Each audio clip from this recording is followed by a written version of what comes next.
Beat Talk Show. I'm your host, Jen K, and you're tuned in to another exciting episode. So turn that volume up, sit back, and enjoy the show. What's up, everyone? This is Jen K with Word on the Beat. I'm so excited to be back with another dope episode for Season 2. This time, my guest today has done it all between music, videographer, photographer.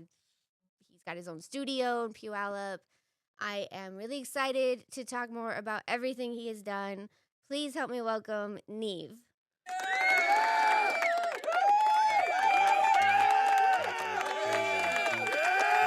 We are in here. So, Neev, 4K Media Group, Heatseekerzz. You have been a music artist for a while as well. Let's talk about your music. I met you as Katie the Prodigy. But you have since rebranded. Let's talk about that. So, so I started off as Katie the Prodigy, and a lot of people may know me as that, or know me back from that. That was back from when I was like 13, selling CDs in the malls, at the fairs, at the bus stops. You might have seen me at the 7-Elevens, any type of ARCO, basically between here and Alderwood Mall. The security teams at the malls probably, got real familiar and kicked me out of the properties for life a couple times. So I had to rebrand. Oh my goodness. Yeah, grew a little facial hair, and then changed up the name so that way when they ask me, are you so and so? No, I'm not that guy. But I rebranded my name because it just comes with maturity, just how Lil Bow Wow at one point in time, went by Lil Bow Wow, and then he just dropped a Lil and went by Bow Wow. I got the name Neev from my last name. It's a portion of my last name. I'm not Hispanic or anything like that. My last name is Nieves. I just took out the S and just stuck with Neev because growing up in high school, going all throughout elementary, middle school, and things like that, they would always say Neeves. So I was like, okay, let me just drop the S and put Neev. But and I wanted to keep it short and simple too because I don't know. I felt like a lot of people when they say KD the Prodigy, like they'd ask me if they do, if they put DA or if they put Prada like the brand and then G, and then I was tired of explaining myself. But shout out to my grandma because she gave me that first name and then just had to rebrand everything. Now you are a rapper and you do R&B. You're a singer as well. Mm-hmm. How did you get into music? And when did you realize that you could do both? Well, let's say shout out to Randall. Shout out to Randall Combo. He's the one that actually gave me the talent of being able to sing, and that's the guy who basically gave me life, right? So he sang, I sang genetically. Been singing for a long time. My mom told me who he was, so at that point in time, I was like, oh well, he did music, so let me try to do some music and stuff like that. And so initially, I just started out doing rapping and stuff. I knew I could sing and stuff like that. And I had my cousin. He goes by Kilo Beats, and me and him and my brother Donnie, we'd always be in the studio, just kind of like making beats and rapping over it. And come to find out, like the music always came to me based off of the emotion that I was feeling at the time. So like if I was like in a good loving mood or something like that, or if my girl just showed up and she just left, or like I'm on the phone with her or whatever, like then I'd be like in an R&B music or I'd be singing for her or something like that, right? And I'd feel inspired. But if I was like pissed off, I lost a basketball game, or if I was just dealing with some drama or whatever, just wanted to talk my shit, I'd be a rapper. And so, and then also depends on the beat too, like what inspired me. Like some people say beats talk to them and stuff like that, and like for me, that was one of those situations to where, oh, this beat sounds like it would go this direction or something like that. So, yeah, it just depends all on the mood. I'm like a emotional artist. Yeah, I'm gonna just say that. Okay. I got this track called Speedin'. Um, Yeah. this song called Speedin' right now. You could go look it up on YouTube, on Spotify, everything. It's about me going through not a confused time, but a hardship in a relationship.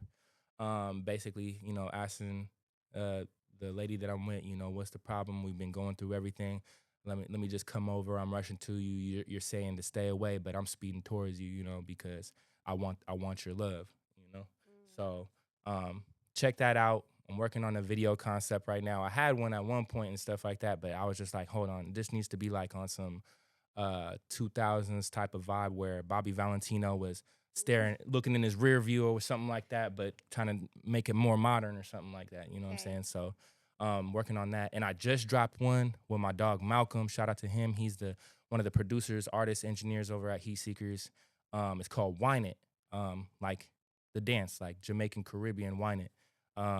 Got that. And it's doing pretty good.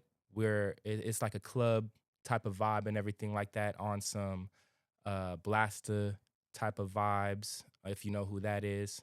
And then we have another song that's more of a funky West Coast, like 70s type of feel. It's called Stepping Out Tonight, and that's going to be dropping here real soon. So make sure to, stay tuned for that.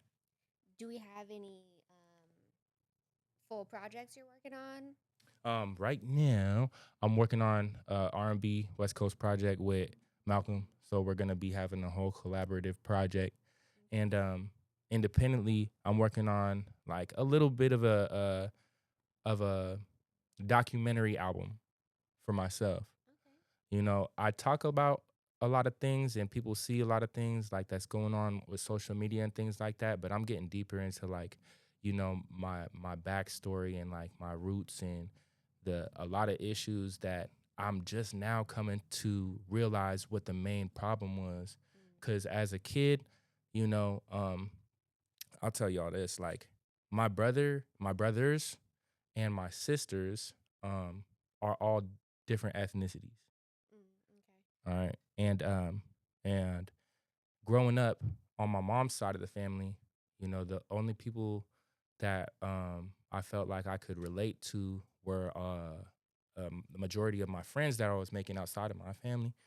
And so, I'm getting into that hardship of clashing with, some of my family members not realizing, the type of what An I want to identity say, crisis, kind of. almost like an You're identity facing. crisis, but them also not understanding like I go through these hardships out in the world and stuff like that because I'm mixed and they don't have that type of discrepancy against them, you know, and so going deeper into that, the emotional side of that, and then like that's the rapper type of vibe and stuff like that, but then on the other documentary side for the R&B, I'm getting into some crazy stories that I went through and learned because life is a learning process.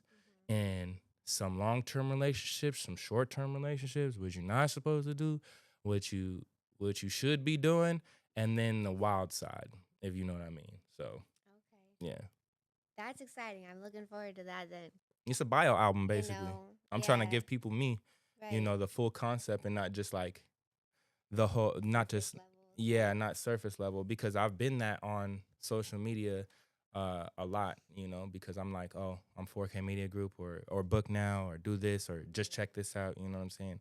And you know, growing up I've been in my shell a lot because I found out and discovered I'm very closed off to a lot of people. I don't trust easily, and discovering that about myself, especially shout out to wifey because she helped me discover this. I was very anxious in my current relationship when we first started because I didn't know how to trust. A lot of people were misleading in information talking about, oh, well, you're down in Georgia or Atlanta and all these people are fast hungry and they'll just leech off of you. And that's not the situation, you know what I'm saying? Like in relationships, you gotta give and take, and you have to be able to coordinate do a little bit of directing and take directing from both sides, and everything will balance out. As long as you guys keep building each other up and you guys see the vision, see the potential in each other, not just one person, because that's when a lot of taking happens. But, very happy where I'm at. That's awesome. And I know I followed you on social media for a while. I've seen you go through this whole thing. Your growth alone has been huge. Like, it's noticeable Mm-hmm. for sure. And I mean, we're not close. Like, I never knew you from back in the day or anything, but I can just see the way you move is a little different from how That, you were moving before you came back from Atlanta. yeah, So definitely, and I can definitely agree with that. Uh, I guarantee you, a lot of people from here remember one specific story that was going crazy, but I don't even want to highlight that because it was we just don't need to highlight the negative. There's no point. The past is in the past. yeah. We all become different people. And plus, kids is growing up. Like everybody's kids is growing up, so all that stuff just you try to keep that off of the internet, keep any family drama off of the internet, because all your kids is eventually going to get online and see everything that's going on. I don't think people really understand that when they're posting these videos that I keep seeing. Yeah, man. The videos, provocativeness, you know what I'm saying? You're going to get questioned one day as a parent, like, why'd you do this? Why'd you do that? I'm going through my video archives of things that I have, even music videos, and I'm thinking to myself, like, damn, I really need to take this down because I don't want, my son thinking that it's okay to be filming girls like this or whatever, or my daughter thinking that it's okay to be on camera like this, you feel me? So I have to think a lot more differently. So whereas before, I just, I wasn't in the situation I am in now, and I had a lot more of a free mind.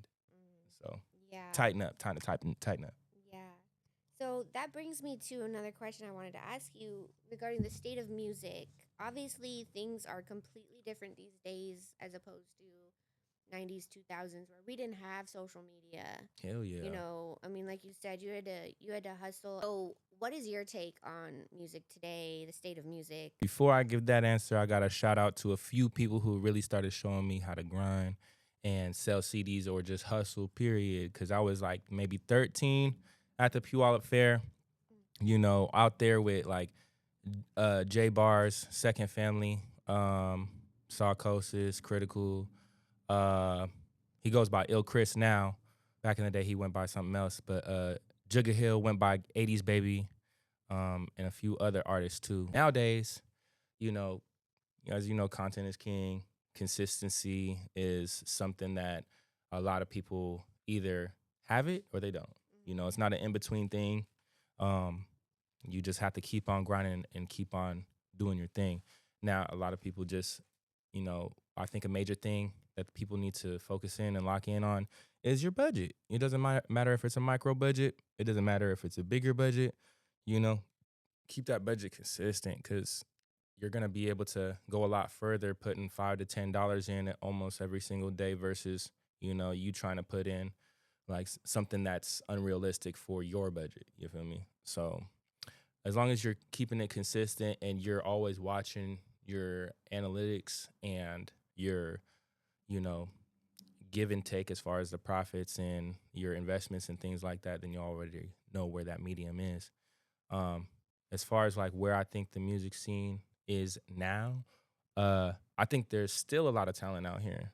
I think that there's more than enough resources for people to get out there and make it happen for themselves. It's just like, is it that people out here have a lot more opportunity outside of music to be able to get the bag and stuff like that, and then be able to, throw a little bit here and there or whatever.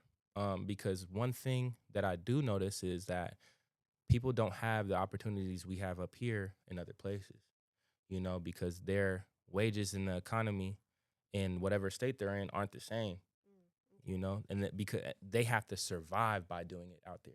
Whereas they're kind of more pressured into doing it and staying in their market and flooding it, versus out here, we might have a great job. we might have a couple hustles. You know, we might be getting cash on whatever type of else business we're dealing with or whatever. But like, there's just a lot of opportunity out here, and I realized that coming back from Georgia and stuff, and because that was the scenario, just seeing how everybody had to survive doing it in other places, and or being given the opportunity to make less than what they were getting paid for their like either video production work or audio engineering. So like out in Georgia, minimum wage is $7.25. No. Yeah, but a lot of people will either choose that and work their way up, or they'll just hustle and grind. The nitty gritty. And out here we have one of the highest minimum wages in the country, or whatever. That doesn't mean that it's a great situation out here, because Right. it's expensive as shit. Yeah. But there's still a lot of talent out here. Um, Still a lot of dope producers. A lot of the music scene out here is still plugged in everywhere else. And I'm talking about like connections to Cali, connections to New York, connections to us as Washington Pacific Northwest artists travel a lot more frequently outside of our state to get exposure than us trying to campaign and showcase within our state. Yeah. But the only like the reason for that is because of the industry is placed a lot in a lot other places. Every corner of the U.S. has a major market for the industry. New York, Florida, Georgia, obviously one of them. California, Texas. There's no reason why we can't be. We're in the upper left corner. So like, if the industry is wrapping around the U.S. like that, why not? It could be us. It should be us. Yeah, but one thing I've really noticed is we like to outsource headliners. Oh, yeah. And promoters will pay these headliners, put them up in the best hotels, you know, bring them bottles, whatever. They'll pay for all this shit Yeah. for these out of state people. Yeah, we should start headlining our We own. don't support our own. I feel like just the support isn't necessarily there. And that's one thing that I don't think I'll ever understand why. I think a major missing key in, our region, as far as connecting the artist to the audience, is, consistent with the younger generation. So like, let's say staying consistent with the youth, and always putting material in front of them, because as we get older and wiser and things like that, of course our audience is going to do the same, right? Yeah. So how can we figure out a way to put back into the community and the youth and things like that to get them aware of what's going on around them, without, crossing boundaries of like overstepping the school district or whatever, you know what I'm saying? We got to figure out a way to work with school districts, or figure out a way to throw events and stuff like that parents and families could be safe at, and make them aware of the dope local talent and stuff like that.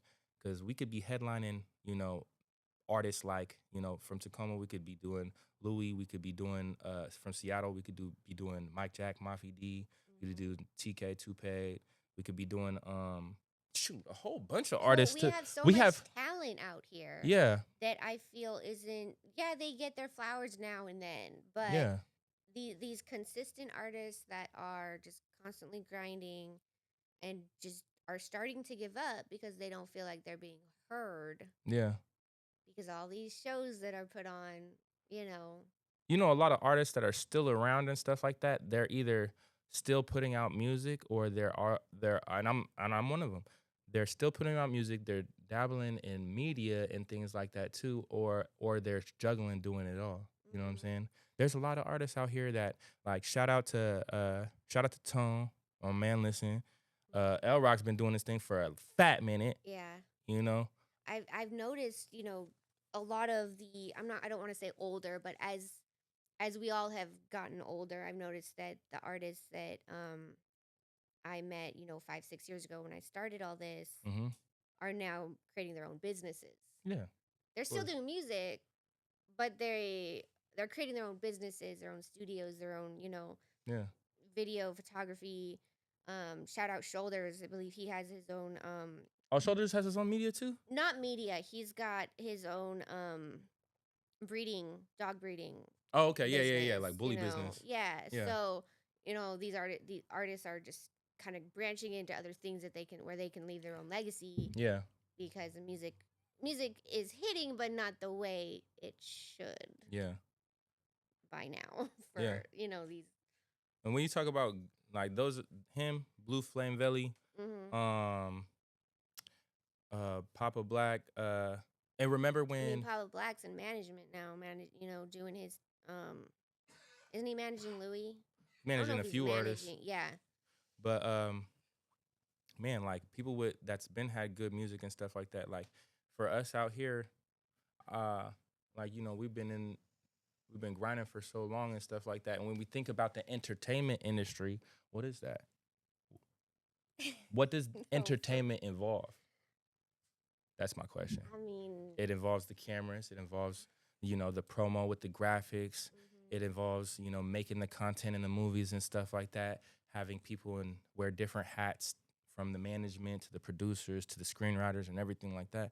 And I feel like people out here, we're finding other things outside of music that we also enjoy that we can tackle as well, because of the fact that we have limited resources here, but we know to tap in outside. But everything is so accessible on the internet to where it just takes the platform to be able to have something really major. You know what I'm saying? It doesn't matter where you're at. Yeah. And that's one thing that we have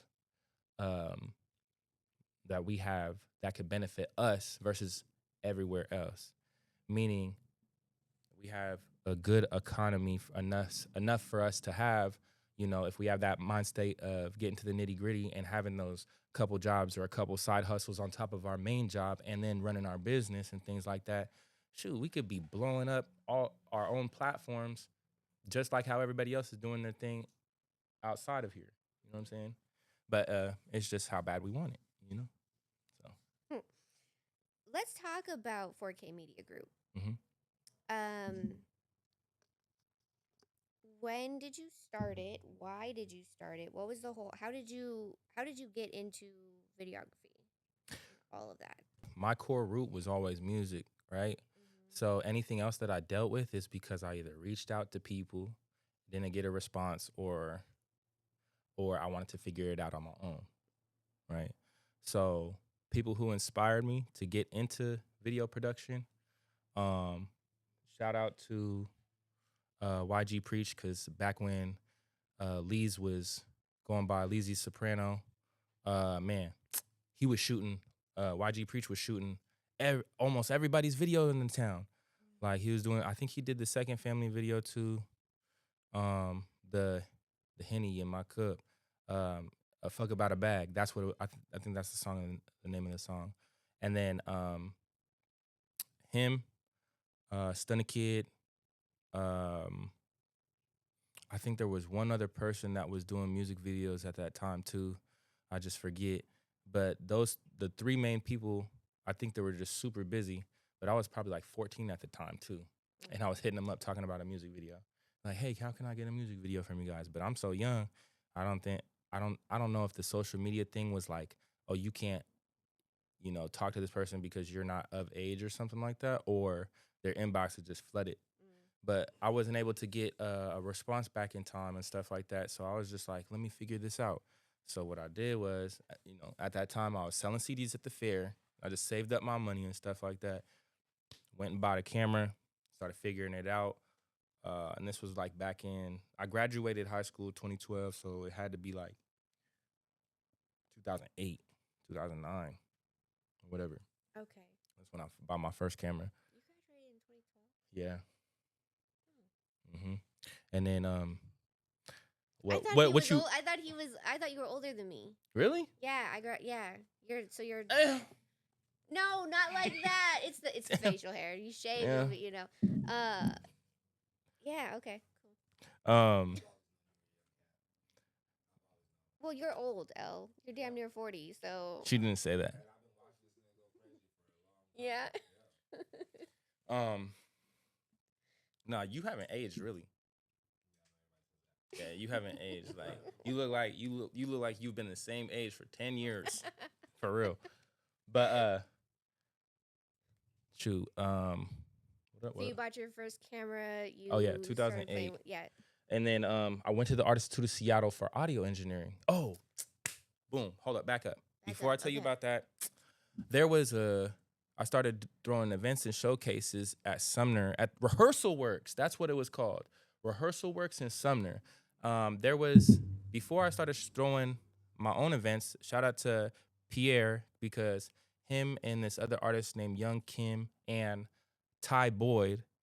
He goes by Ty SoFly, and now he works with Fatal Luciano as an audio engineer.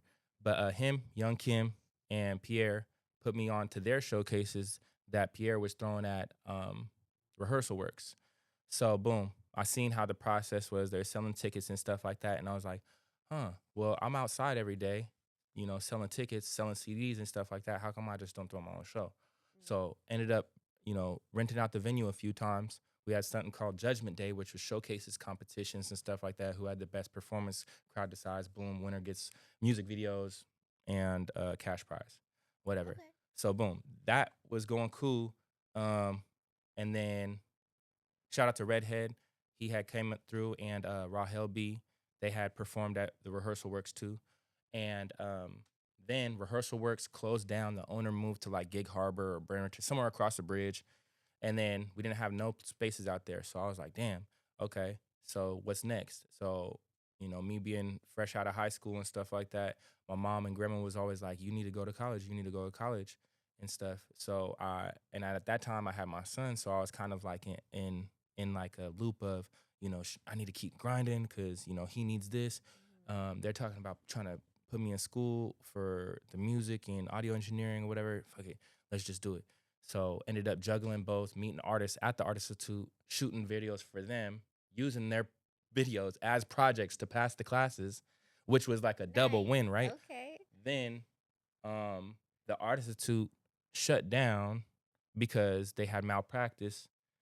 And they're not. I was wondering why it shut down. I just always heard it shut down. I didn't know.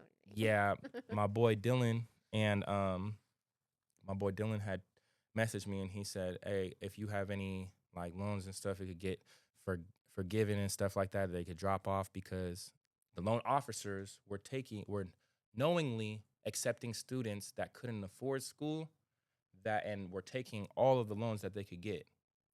Oh, wow. Yeah, so that was that malpractice. So that's why they got shut down. But went there. Then I went to Pierce and finished out my general associates. That's where I met like TT from 400 Dream Team. Okay. And shout out to 400 Dream Team. They're a rap group on the east side of Tacoma. We started working heavily. I started shooting all of their music videos, working with him and Caleb Germain. I met Caleb at, I want to say I met Caleb at like either at an event or a mall or something like that. But I found out Caleb could sing. So then I had worked with him and Caleb for a minute, and them both being from Tacoma and, having great fan bases out here. Boom.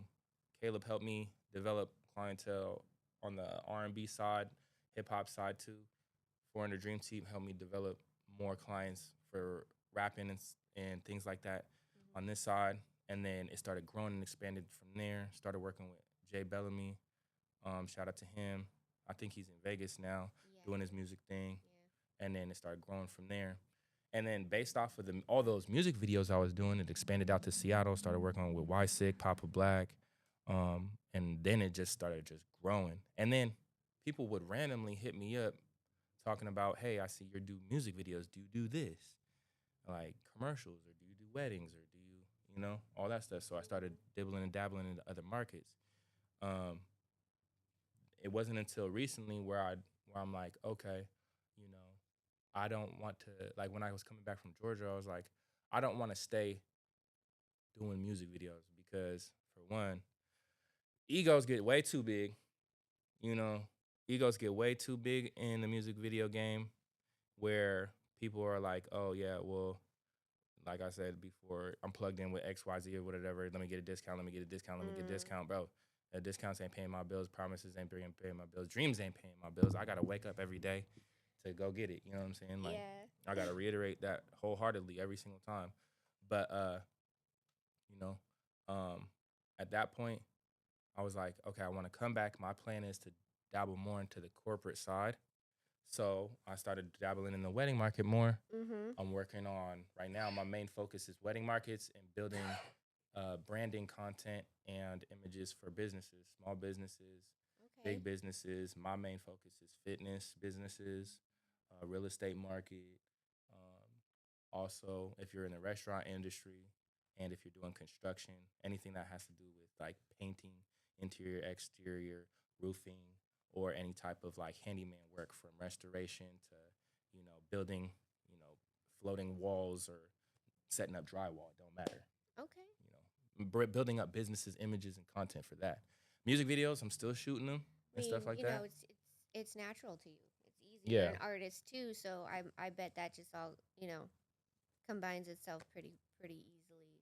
I didn't know you were doing other things out. Well, I knew you're doing weddings, Yeah. but commercial businesses, I didn't know about that. That's really cool. Yeah. I try to, you're not supposed to give away all the sauce or whatever, and let everybody know where you're working at all the time and stuff like that. But, you know, doing media, it has its big advantages and stuff like that, especially if you know every single thing. Mhm. Because for one, you got your own studio, you're charging for professional voiceovers.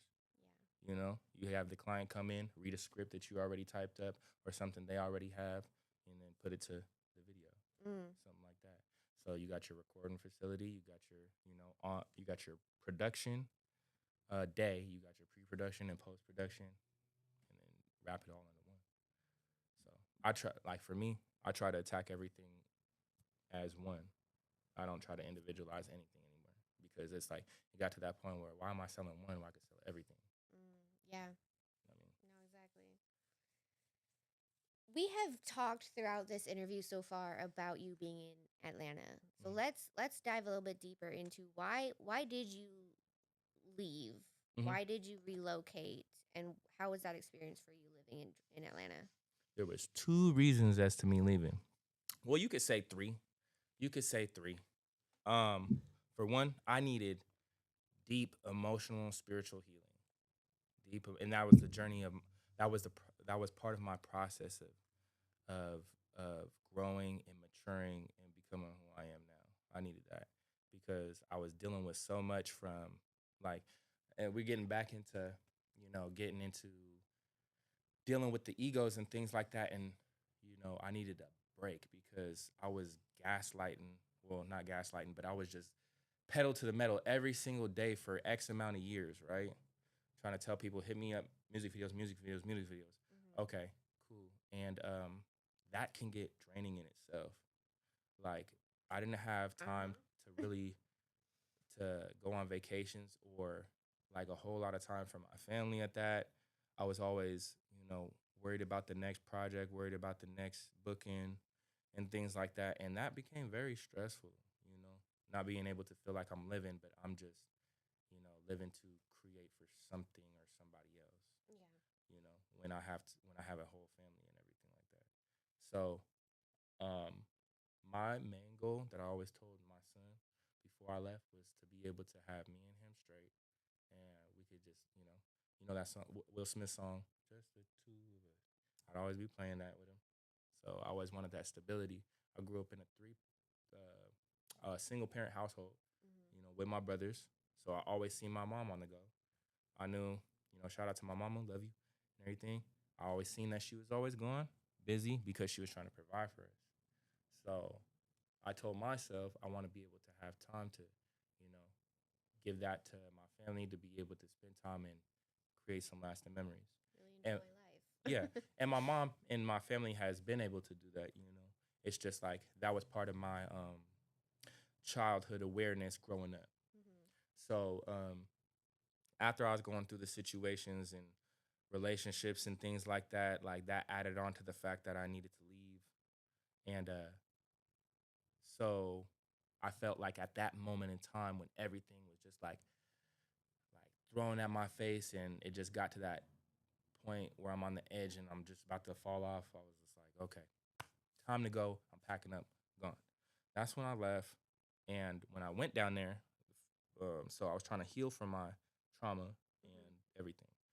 Second reason was I was told I was going to be given an opportunity moving down there. You know, it was met, the opportunity was met halfway when I moved there. Okay. But as soon as I moved there and I started settling in and I was getting myself situated and I was told I'd be able to, get work and find work and everything like that instantly. But I was listening to a voice that, for one, didn't know me, and for two, wasn't even in my market. So how would you know? And I came to realize that afterwards, you know. And from his perspective, he told me, yeah, you'll be able to find work because the industry is Black Hollywood out here. So you'll just fit right in. You already got the grind and hustle and stuff like that. You know how to talk to people, et cetera, et cetera. Okay. Now realizing when I moved down there and disconnecting, disassociating myself from him, I'm realizing you were always an outsider looking in. You never really knew me. You know what I'm saying? Okay. So Yeah. then moving down there, that opportunity became another trauma. So I had to take myself back from that, start healing from that. You know, that's how I met my sister, sisters, and I already knew one of my sisters. We were already in contact and stuff like that. But then I started piecing the puzzle together about my family history and life and things like that, right? So then I'm just a whole bunch of broken pieces to the puzzle that I'm like, oh, I don't even want this shit to make sense no more. You know what I'm saying? No, I get it. I'm like, yeah, fuck all this Sometimes shit. Yeah. So, boom, I'm down there. I'm trying. I'm managing my life. I'm doing my thing. God's blessing me with more opportunities, filming other music videos down there. Got to a chance to work with K. Sean and his crew. He had like a whole reality show we shot. He flew like 10 battle rappers out to Atlanta, grabbed a big old crib, and they had events scheduled like the whole week we were filming, from filming to downtown Atlanta to filming in parks and filming to like underground spots and battling it out. It was such a dope experience. That's awesome. Yeah. I love battle rap. Yeah. And So that would be wow. That'd be amazing to see. yeah, and he tied in the battle rap ideology with reality TV. So it was dope to see how people were in character when it came to the battling Yeah. portion versus how they were outside and off camera.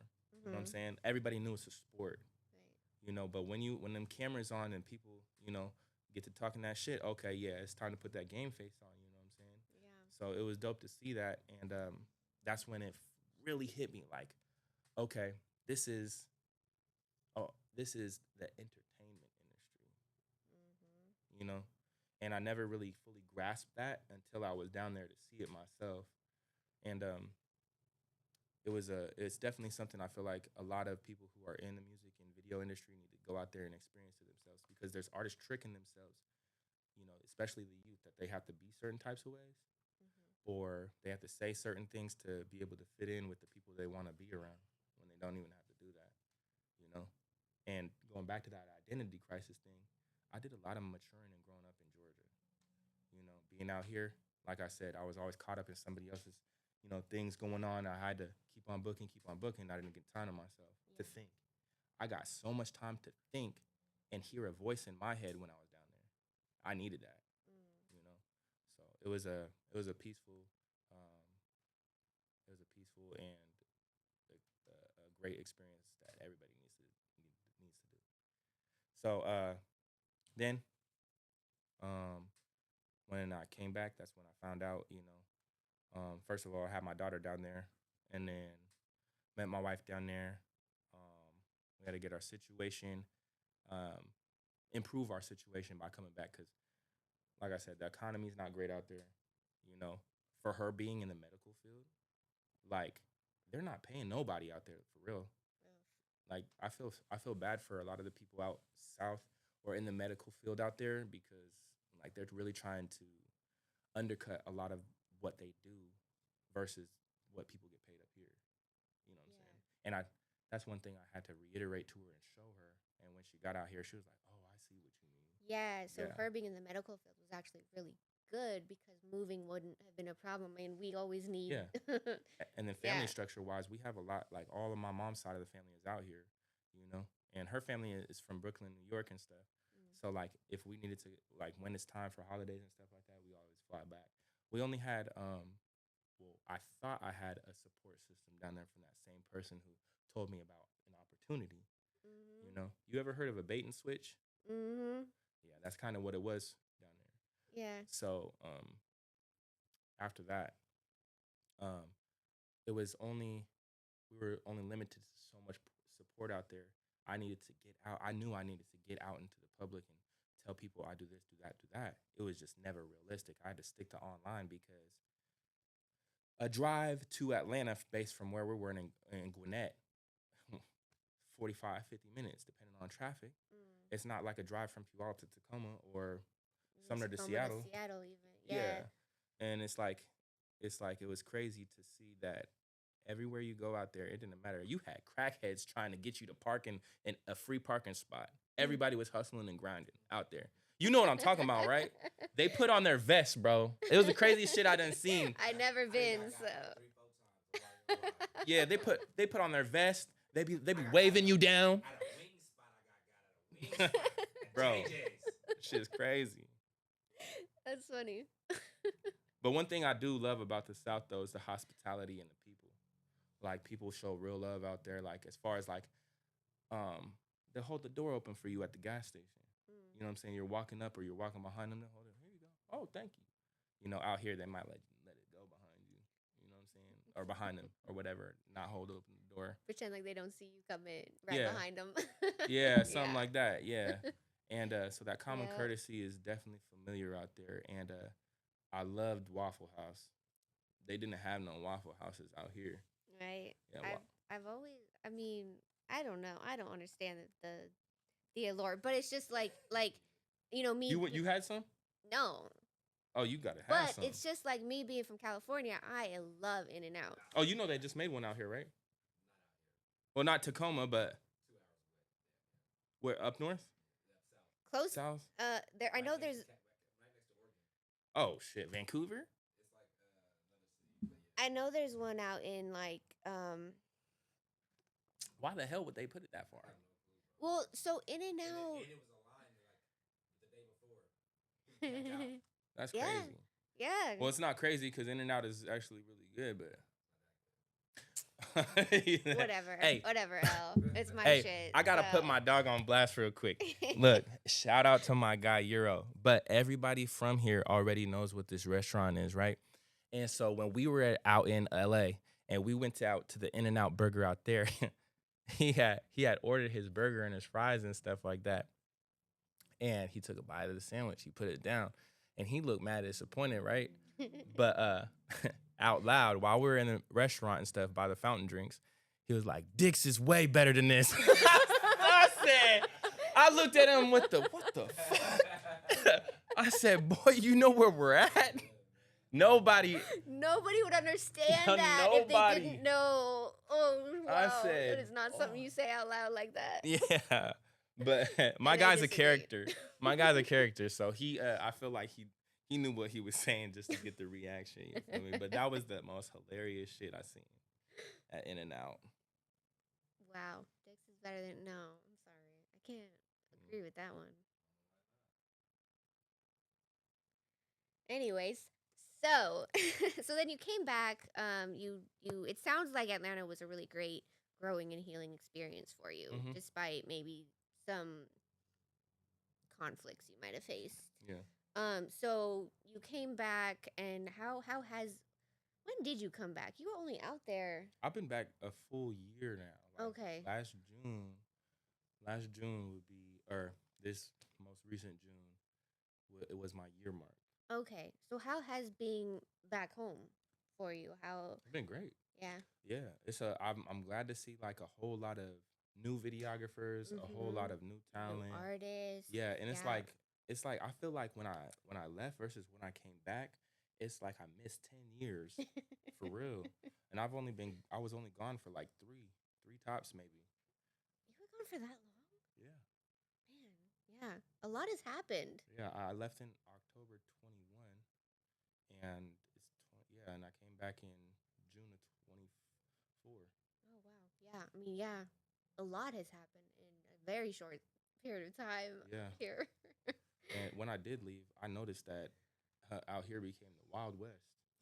Like I was reading about downtown Seattle throwing riots Yes. over here on Hosmer and South Tacoma Way and Pacific going crazy. People like getting shot almost every single day. 6th Ave getting shot every day. Like I was like, damn, like when is it gonna slow down? Because like it was bad, but it wasn't that bad. Yeah, it got pretty bad for a minute there. Mm-hmm. So you're back. We're back. 4K Media Group. You're making music. You started this dope new platform, Heatseekerzz, which is also Heatseekerzz is also the name of your studio, right? You named it all. So let's talk about Heatseekerzz. What's that about? How has that been? How do you feel like it's been received so far?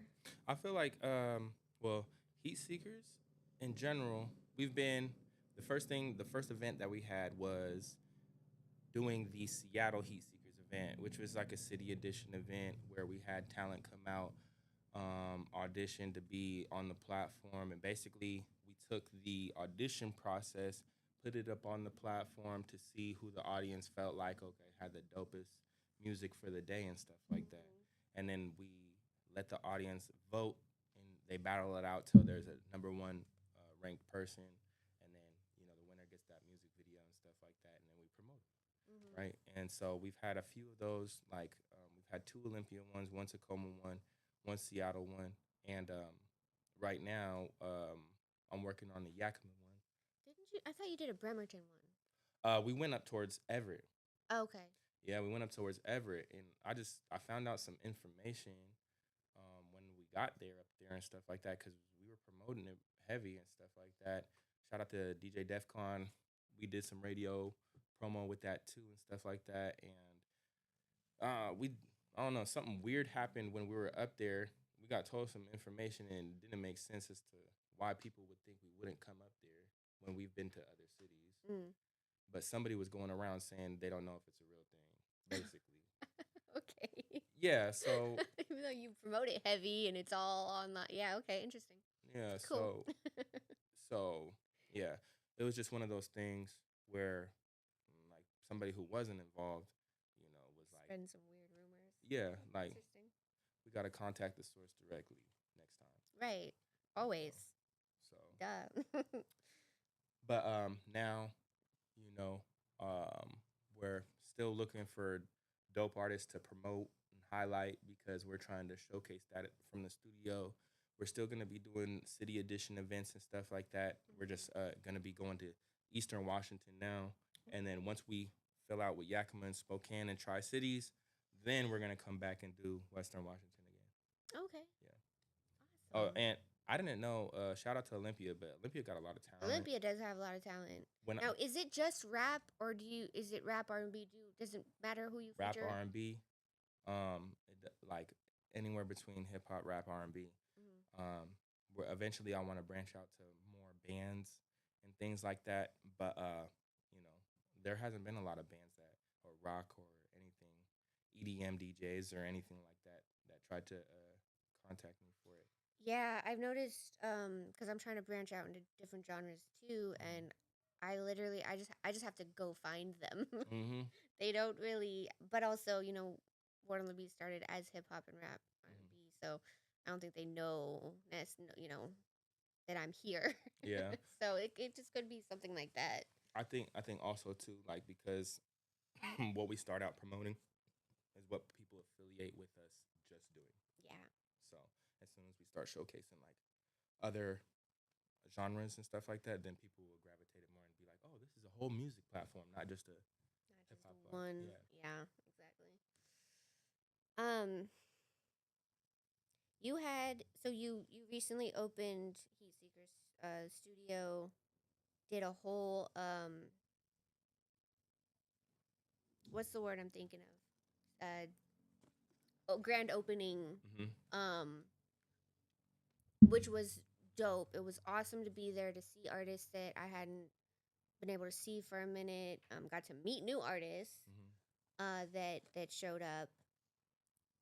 How has business been for you with your studio? How has all that been going for you?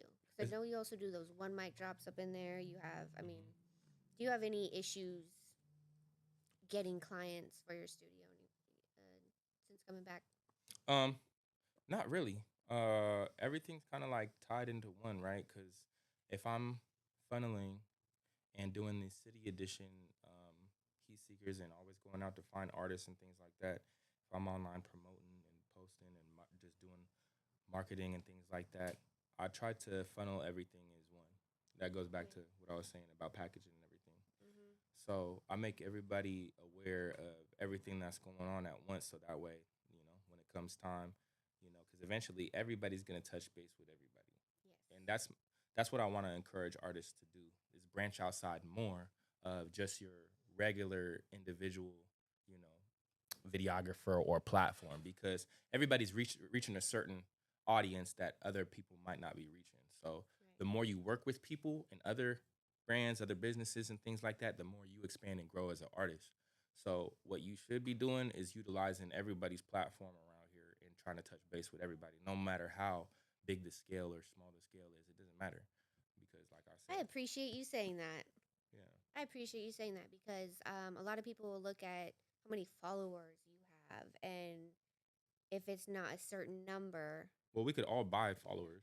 oh, I know, We I could all know, buy followers. We could all buy likes and things like that. But the realistic thing is, like, I'll buy what's that little blue check. yeah, and so what's the everybody got to get that organic reach and stuff like that. The people who are locally tied in, because if you're trying to tap into Tacoma, if you're trying to tap into Seattle, there's certain platforms that you want to get up on, Mm-hmm. and then the smaller platforms, because the bigger platforms might not be on somebody else's feed as often because those people don't interact with their stuff as much Yeah, or whatever. But social media, yeah, it's all the man. algorithm at the It end of the is. day. But you know, at one point in time, somebody's platform will have somebody on there, and it doesn't matter what platform it is. It'll happen to everybody. Somebody will have somebody on their platform that'll generate views for everybody else. Mm. You get what I'm saying? If one person on your platform goes viral, and you have 50 other people that's been previously on your platform, they'll start to go through all of your stuff. Mm-hmm. So, Everything you've done, you build it from the ground up. It's all you. mhm. Have you experienced challenges in growing your company and Oh yeah. continuing? How do you handle those challenges? Well, so a lot of the challenges that you face by building and growing your business is just finding like-minded individuals who you know also see the same vision, especially if you're trying to grow with them Mm-hmm. versus just hire on and things like that. Um, because then it comes down to, okay, what's the end goal of things, how are we going to get there? You're doing a lot more detailed planning and stuff like that. You could have those conversations with certain people, and you have to ask the right type of questions when you're at a certain phase of your business, so that way you know what the type of mindset and where this person is in their life, you know. And then when it comes to the types of investments and things that you're making, it's a lot of sacrifice, Yeah. and you'll hear it time and time again. People give up sleep, they give up their vacations, they'll give up time away from their family, all because they're trying to provide them something with longevity and something with success and wealth and generational, wealth, Mm-hmm. basically. So you'll hear it time and time again. So you just got to be really mindful and considerate of everything that you're budgeting towards at the end of the day too, because your business is your baby, just like your family is your baby too. Yeah. So comes down to budget, comes down to learning people, and then treating everything with professional delicacy and professional etiquette, so that way people know what they're getting, how they're getting it, when they're getting it, and yeah. That professional delicacy is a thing, man. Yeah. I don't know how many times I have dealt with somebody who I thought would be good professionally and ended up just, and I'm not saying it like necessarily anyone out here, and I'm definitely not going to say names. And I do know, like, man, L Rock is the worst to work for, y'all. No. Kidding, totally kidding. No, but so L Rock just screwed up my train of thought. um for me, I know I try not to do any bad business, but there was a point where I was sick a lot, and I know there were like, I remember that. yeah, there were like two artists that wanted EPKs. They gave me a deposit. I couldn't do them. Return their money. I'm pretty sure no one can say I've done bad business, but they can say, like, there was a time when Jen couldn't, It's out of your control that you you know, were sick, and that should I be kept mean, in mind, though. it should, but it's also like, I shouldn't have accepted the work. But I'm one of those, I'm too optimistic where I think, oh yeah, I can handle it all. And then I can't. Because was the same way. Because at points of time I can be like that. Mm-hmm. When you really want something to happen and stuff like that, and you keep on telling it because you believe in manifestation. So yeah, that's a real thing too. You just gotta, man. at that point when you recognize that you're like that, right? I'm practicing now, trying to be realistic with the minimum. As far as, okay, my minimalistic views of this situation are going to be this, you know. So I don't over plan for anything. And when that plan does fall through, or if that plan does fall through the way that my optimism would have let me, then that's when I'm like, okay, it's a blessing. Now I can do this. So don't anticipate anything more than what the minimal is. Yeah, professional delicacy, man, is something that I feel like always people aren't always like aware of. They're not always trying to be professional in Yeah. some aspects. Well, this industry is definitely, it doesn't matter what market you are in, media or videography, or if you're doing Foley work with audio engineering or what it is, like, it doesn't matter what job you have. Like, you should always stay tight in communication, let people know things, and that's just the point of it. Yeah, you know. So, definitely. and I think their relationships are big in, especially this industry and stuff like that. Now I will say, if there's people, that give you that headache that you thought was a great idea to work with. So if you have those situations, you thought it was gonna be great, and then down the line, you know, they're over there, cussing, talking at you like they own you, type, that's when it's like, oh yeah, that's when you have to pull up a friendly reminder. And if it's not friendly, then that's when you gotta get real stern. So, but yeah, that's all I'm gonna say. Now, I have a question that I like to ask. Well, not like to ask, but I've always wanted to ask a videographer, when you do music videos and you have these rappers with their guns out. Yeah. Do you make sure it's unloaded? I said there's nothing in the head, right? And they're like, and they tell me they either take it out or they dump it out. Okay. Because I've heard stories.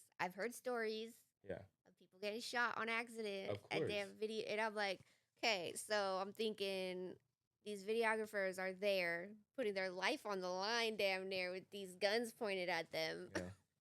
You know what I do? I just, if they refuse that, I just make sure to mount mine on top of my camera.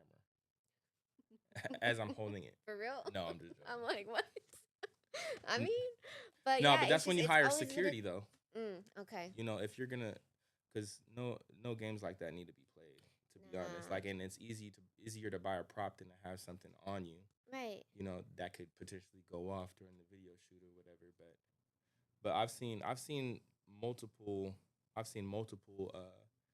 situations like in Texas too, where the artists were beefing with whoever they were beefing with, and they just came and shot up the whole entire video shoot. Cameraman got hit, died.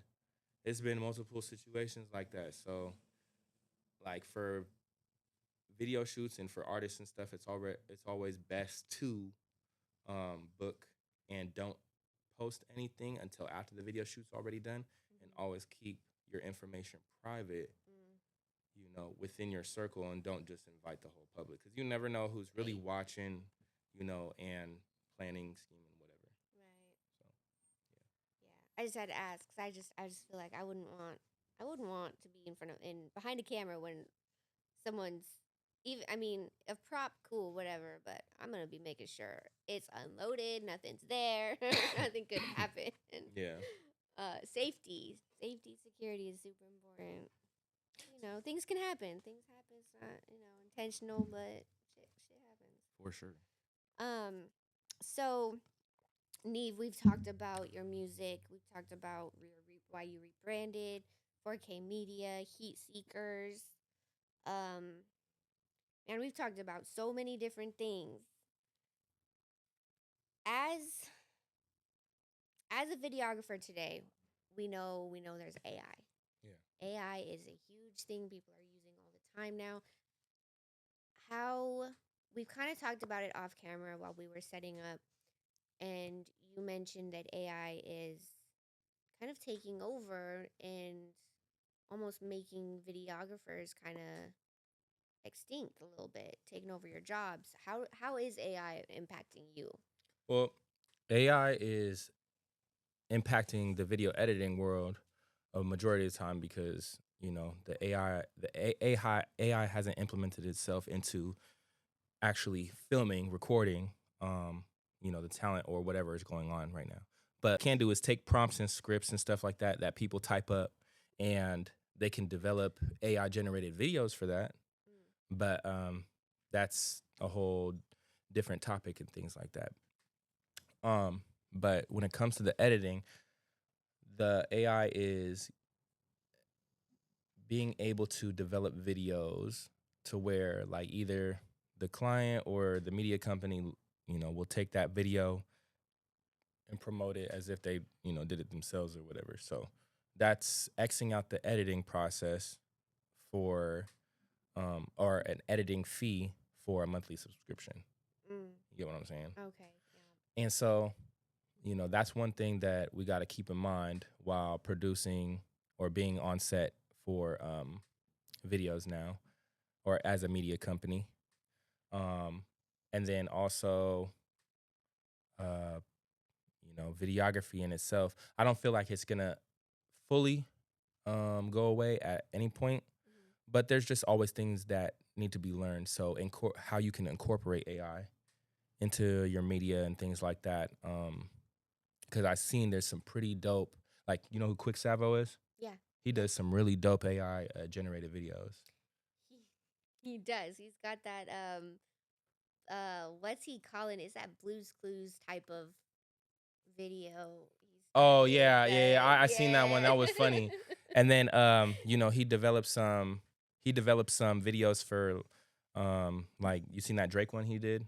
Yeah. Yeah, him. Yeah. And I think there was a Tupac one. I don't think I've seen the Tupac one. But yeah, It was either that or 50 Cent. He's on that AI. Yeah, he's and then doing his thing with that. Now I'm seeing a couple other Seattle videographers use AI effects in their music videos. There's this, if y'all know who Sauce Walka is, his most recent music videos are fire, because whoever the videographer is using like those AI generated prompt transitions to, cut from scene to scene, and it has him doing some crazy stuff, like the car will blow up in smoke, and then all of a sudden the world is spinning upside down, and instead of Sauce Walker just cutting to another scene, he'll like do a melting flip into his next scene of him riding onto a bike and going through a neighborhood smoking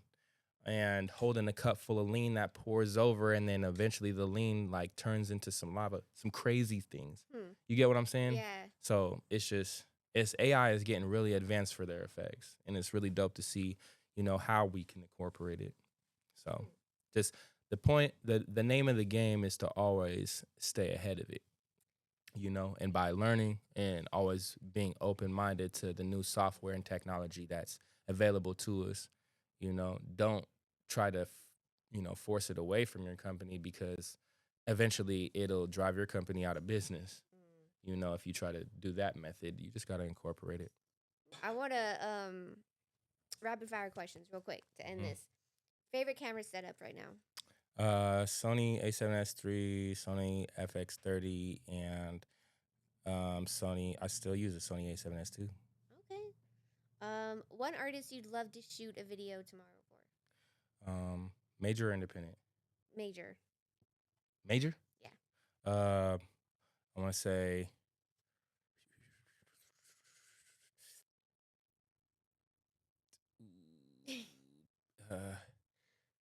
Pilo. Okay. Go to late night studio snack. Caramel pecans. Biggest pet peeve on set? Of a video shoot? Yeah. Biggest pet peeve is when there is too much, when people get too drunk and too high too fast. Yeah. And all right. Neev, thank you so much for coming on this show. It's been great just talking with you, hearing your perspective on different things. We will be, your studio, everything that you do is incredible, and it's just great seeing you continue to grow. Now tell people where they can find you at, how they can get a hold of you for everything you do. Shout out to Jen, Word on the Beat. Shout out to LX3, man. We in the building. You can find everything Heatseekerzz and 4K Media Group based at 4kmgllc.com. From there, you can see all the different tabs. If you'd like to listen to some music, on the tab there, it says Neev's Music, and you'll be able to tap in with all the hit singles that I've got out with multiple artists and things like that, features included. And yeah, check it out. Awesome. Well, thanks for being here. Thank you for having me.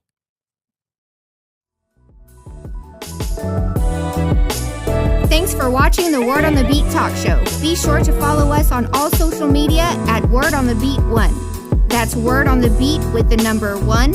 And visit our website at wordonthebeat.net for more updates and content. See you next time.